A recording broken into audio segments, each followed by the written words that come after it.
want you on a fish truck smelling like fish all day. Do you want to smell like fish? And I said, for the right price, I'll smell like anything. We don't do work for the poors. So I was like, oh, all right. So as a fellow poor, are you an imposter or do you suffer from imposter syndrome? So years ago when I started doing appliance repair, I didn't have a clue what I was doing. I got the job as a driver for a guy who was doing it for 10 years, and I worked for him for about 6 months until he got injured. Once he got injured, the boss of the company told me that I was gonna lose my job because I'm just a driver. I told him that for the 6 months I was observing, I was identifying parts, I was helping him diagnose things. He was letting me put in ice makers and parts, and he got upset. And then the owner of the company said, he let you put in parts? And I said, yeah, why? And he said, oh, I told him not to let you work on the appliances. You was just supposed to be his driver, prevent us from getting tickets. And I told him, well, I'm pretty handy and I wanted to learn. I'm trying to step my game up and I'm trying to become a tech. He said, it takes about 2 years to be a tech and you got to be trained and we got to go through the whole thing and you need tools. And I told him, I have my own tools. And he said, what are you talking about? Why do you have your own tools? Are these my tools? I said, no, I bought my own tools. And he was like in shock. He didn't want me to fix the appliances. I found out later on because the one day I rode with the boss, I was asking all the business questions. You know, do you need insurance? Do you need to get accounts? Do you need contracts? Do you need warranty work? How do you bill? What programs are you using?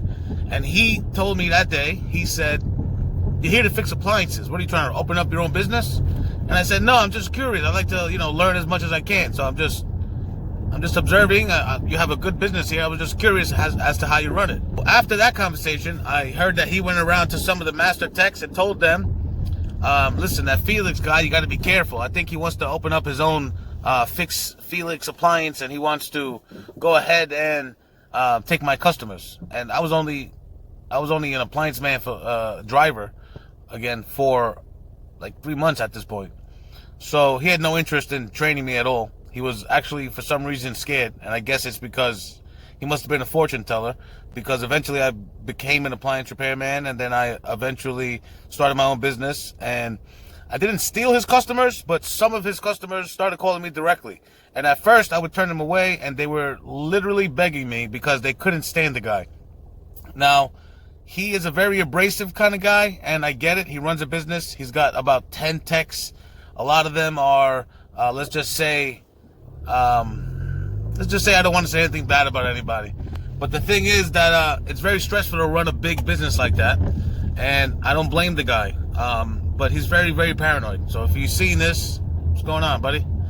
Thanks for the support.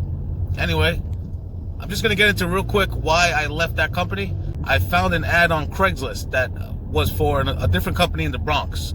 Now, from Brooklyn to the Bronx is like an hour and a half drive. And at one point, I started working for both companies because the other guy offered commission. And I thought it was mind-blowing that I can make 50% of the work just for him handing me the job. So in the morning, I would go to one job and he would give me like 7 to 10 jobs. And every day that was $100. So if I brought in 10 grand, I was making $100 that day. The other guy, I go out, he gives me a job. If I made $300, I made 150 off one job. The first day I worked for the guy in the Bronx, I probably made about $600 or $700.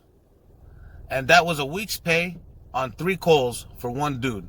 And I still had no clue what I was doing. I was figuring it out as I went along. Every day I'm researching, I'm looking up, appliances. I'm going to Home Depot. I'm checking out the new stuff. I'm talking to people who sell appliances, who deliver appliances. I'm just gathering all the information I can. And I became obsessed with appliances. As you can see, I said that word about 25 times just now. So I go up to the guy in Brooklyn. I said, listen, I want to give you a 2 weeks notice, but first I'd like to ask for a raise. I'm thinking about leaving. And I told him that a guy with a fish truck offered me $750 to drive a fish truck in the morning. And if he could match that or come close, I may stay with him because it was a lot more convenient for me to be in Brooklyn. I didn't want to tell him that I was going off to a different company or anything like that. So I told him, listen, we have 2 options here. you pay me closer to $750 and I stay, or I go work on a fish truck. Now, when I was working for this guy, I only had about 6-7 months experience. I basically taught myself. He never trained me a single day. And then the tech that I was helping, before he got injured, he would help me out here and there. We would do stuff together, but I never got formal training. I pretty much had to ask my own questions and figure it out on my own. I would struggle and I would still get it done. So at that point, I would consider myself an imposter. I was 6 months in the game, fixing $20,000 appliances and just trying to knock them out the best I can with zero training, limited knowledge.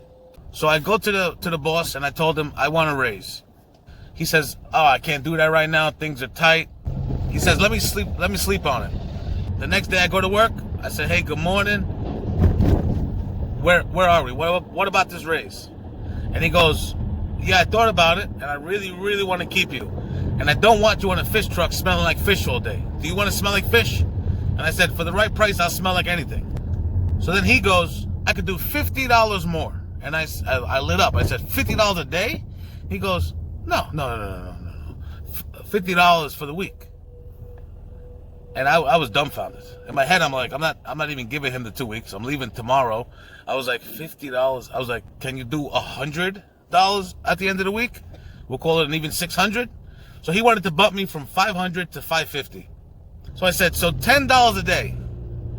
You expect me to stay here for $10 raise a day?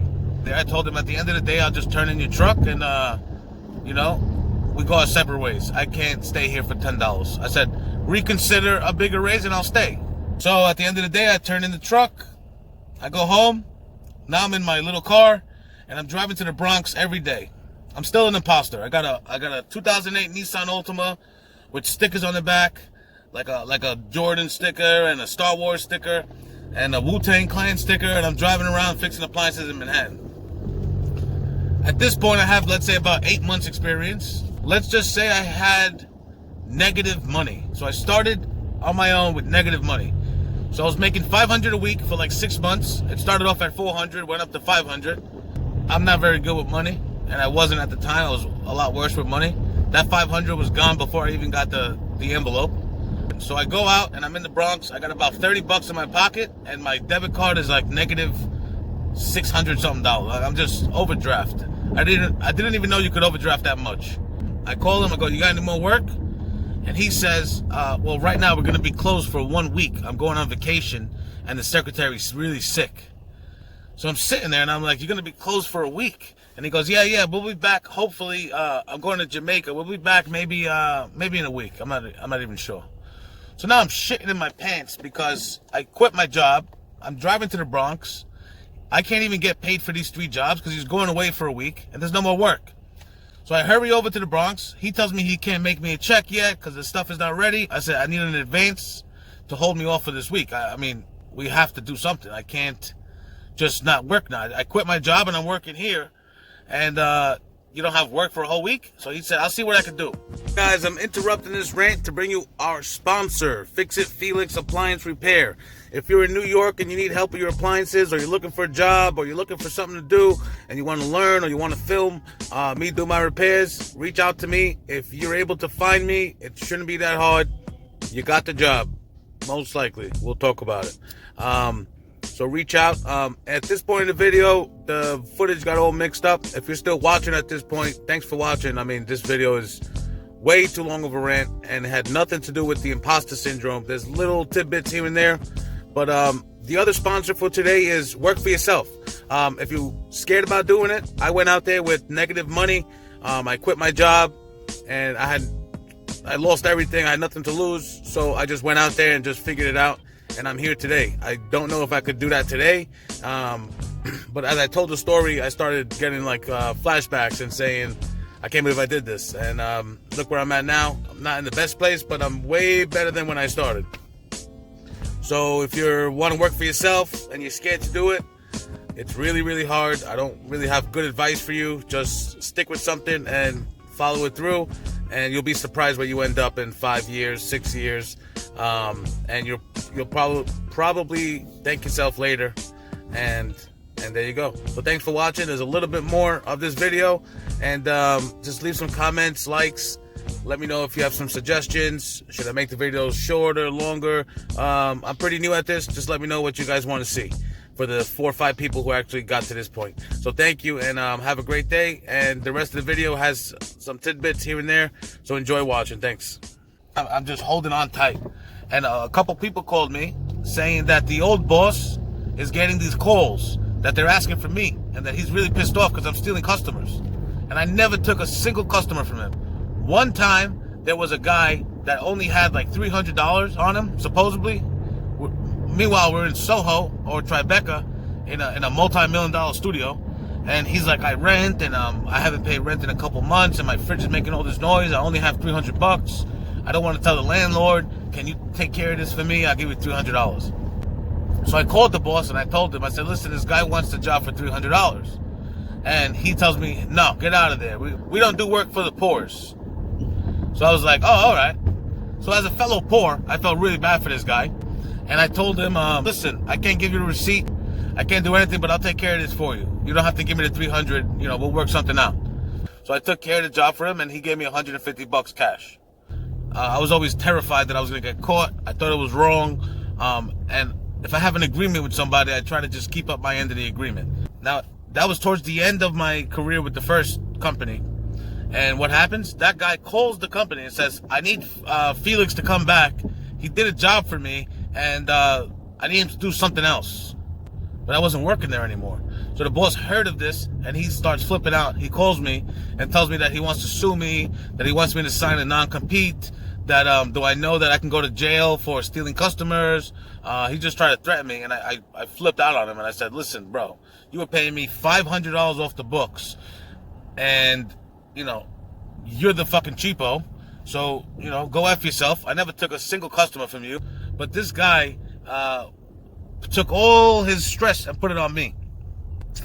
You know, I'm used to that my whole life. Maybe it's the way I look from school, the teachers, the principals, they always dumped everything on me all the time.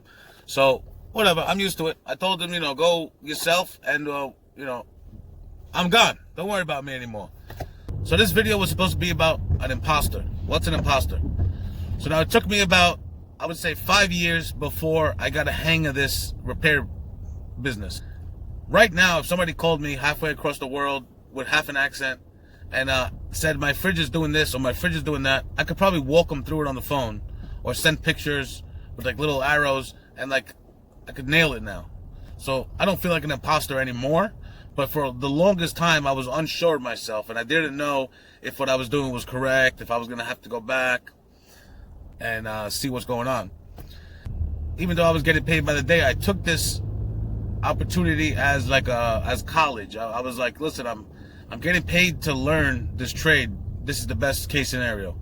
So I always tell people, if you're looking for a new career, or you're looking for something to do, or you want to start a business, and it could be anything. It could be plumbing, electric work, it could be car wash, car detailing, it could be anything in the world. You have 2 resources you can use. That's YouTube and Google. And the other thing you can do is work for a place. Find, if you want to be a car detailer, go work for a car wash. Find out what soaps they use. Find out how much where they buy it from. How much do they cost? Do they dilute the soap? What kind of brushes do they use? Pay attention to those things. And then what you do is you make a little folder in your brain, and you start storing information. And you're going to get paid while you're there. If it's $100 a day, it's worth it. Why? Because you're learning something that you're going to use later. Now, if you just show up at work and go home, and show up at work and go home, and be miserable at a car wash, that's a different story. But if you want to be an entrepreneur, or you want to start a business, or you want to be the best detailer in the world, you have to start from the bottom and absorb information. I want people to know that if you're good at something, and you feel like you're not good at something, you need to evaluate, am I actually good at this thing? Am I an imposter, or do I have imposter syndrome? Imposter syndrome is when you're knocking it out the park. You're one of the best, and every time you get a new customer, you're nervous. You're not sure what you're doing, and you feel like, yeah, I'm not good at this. You start calling people for second opinions, and you don't trust your gut.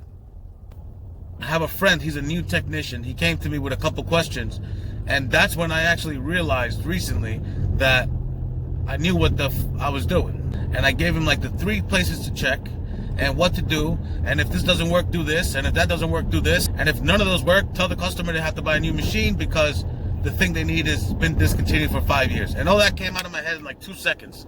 And that's when I started ramping up the channel and trying to give advice online. And I want to see what else I'm good at, explore other things I could share, other information. And hopefully this helps somebody out there and they can take this this rant while I'm sitting in traffic and do something with it. If you think you're good at something, and then sometimes you think you'd suck at it, and then sometimes you think you're the best, and then sometimes you think you should do something else, you should reevaluate, and you should think, can I teach what I'm doing? If I could teach what I'm doing, chances are I'm pretty good at it. What got me through in the beginning was my customer skills. I was so good at talking with customers, and everyone tells me, don't talk to the customer, just get in there and do your job. And that was good advice, but when I got in there just to do my job, I was terrible at it.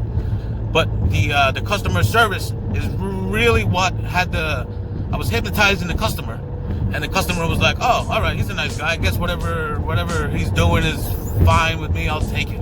If you go in there with a crappy attitude and do crappy work, you ain't getting anywhere. So you got to pick one at first that you're good at, stick with that, and then work on the other zones. If you guys need any help, any follow-up questions, reach out. You know where to find me.